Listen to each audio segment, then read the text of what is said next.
केवल ऑपरेशन सिंदूर ने जो दिखाया है ना, देखिए ऑपरेशन चकनाचूर भी हो सकता था, लेकिन नहीं, उन्होंने कहा ऑपरेशन सिंदूर, सीमित समय में, कम शब्दों में, जैसा वो बोलते ही हैं उतना, कम बोलना, ज़्यादा करना, और 22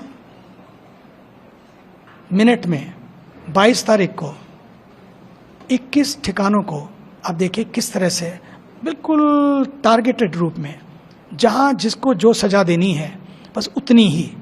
मुझे तो लगता है कि ऑपरेशन सिंदूर किसी देश के खिलाफ नहीं था वैसे देखा जाए तो, लेकिन ये आतंकवाद के और आतंकियों के खिलाफ था।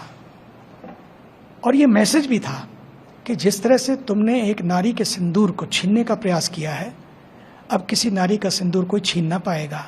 नारी की अस्मिता, नारी की महिमा है तो भारत की महिमा है।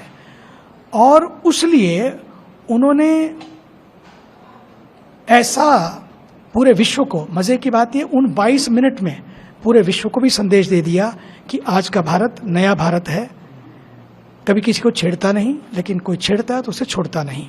ये आज का भारत है, ये मोदी जी का भारत है, और ये विश्व का भारत है अब, क्योंकि विश्व को एक दिन ऐसा लगेगा, अभी तो चौथी अर्थव्यवस्था है, लेकिन धीरे धीरे बहुत जल्दी ही चौथी को सोचते 2027 तक जाएंगे, लेकिन तो 2025 के शुरू में हो गया, और 2027 शुरू होते होते तीसरी अर्थव्यवस्था तक पहुंचा जा सकता है, क्योंकि इस देश के पास एक ऐसी सक्षम व्यवस्था है, एक समर्पण की व्यवस्था है।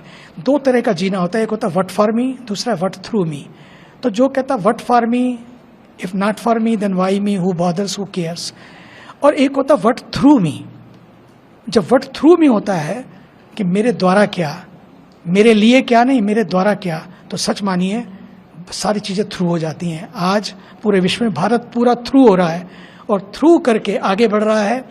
और आप देख रहे हैं कि आने वाले समय में रशिया हो या चीन हो या अमेरिका, धीरे धीरे ऐसा लगने लगेगा कि भारत की आवाज़ जब तक नहीं मिलेगी तब तक पूरा विश्व अपनी आवाज़ को बुलंद नहीं कर पाएगा।